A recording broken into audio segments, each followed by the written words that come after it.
ગાઝિયાબાદના IMS યુનિવર્સિટીમાં રોજગાર મેળાના 15મા સંસ્કરણ અંતર્ગત કેન્દ્રીય રાજ્યમંત્રી એસપી સિંહ બધેલે 69 યુવાનોને નોકરીના પત્રો વિતરણ કર્યા. રોજગાર મેળાના 15મું સંસ્કરણ અંતર્ગત ગાઝિયાબાદના આઈએમએસ યુનિવર્સિટીમાં કેન્દ્રીય રાજ્યમંત્રી એસપી સિંહ બધેલે 69 નવા નોકરી પામેલ યુવાનોને નોકરીના પત્રો વિતરણ કર્યા હતા.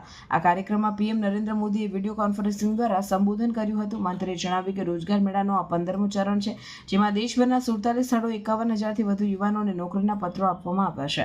આ યોજનામાં સીઆરપીએફ, ઇન્કમ ટેક્સ અને અન્ય વિભાગોમાં ભરતી કરવામાં આવે છે.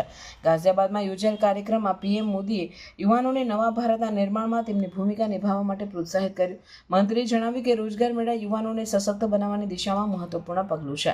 તેમણે ઉમેર્યું કે આ પહેલથી 10 લાખથી વધુ નોકરીઓ ઉપલબ્ધ કરાવવામાં આવે છે. નવનિર્મિત ઉમેદવારોમાં ગરિમા સિંહે જણાવ્યું કે આ નોકરી મેળવવા માટે મેં ખૂબ મહેનત કરી છે. આજે હું ગર્વ અનુભવું છું. મહિલાઓ આગળ વધી રહી છે અને પીએમ મોદીની નેતૃત્વમાં આ શક્ય બન્યું છે. બીજી તરફ નેહા નામની એક ઉમેદવારે જણાવ્યું કે આ નોકરી મેં મારા અવસાન પામેલા પતિની યાદમાં સ્વીકારી છે. હું પીએમ મોદીને મારા પરિવાર માટે ભવિષ્ય સુરક્ષિત કરવા માટે આભાર માનું છું.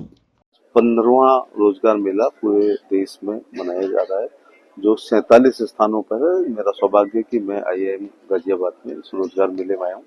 प्रधानमंत्री जी ने बटन दबा करके नियुक्त प्रमाण पत्र को रिलीज किया है और आज पूरे देश में 47 स्थानों पर 51,000 कुछ लोगों को दिया गया और आगरा यहाँ पर आईआईएम गाजियाबाद में railways, SSB, CRPF, FCI, central GST आदि विभागों में और श्रम एवं नियोजन विभाग में ऐसे करके 69 चयनित अभ्यर्थियों को आज यहाँ पर प्रमाण पत्र मेरे द्वारा दिए गए।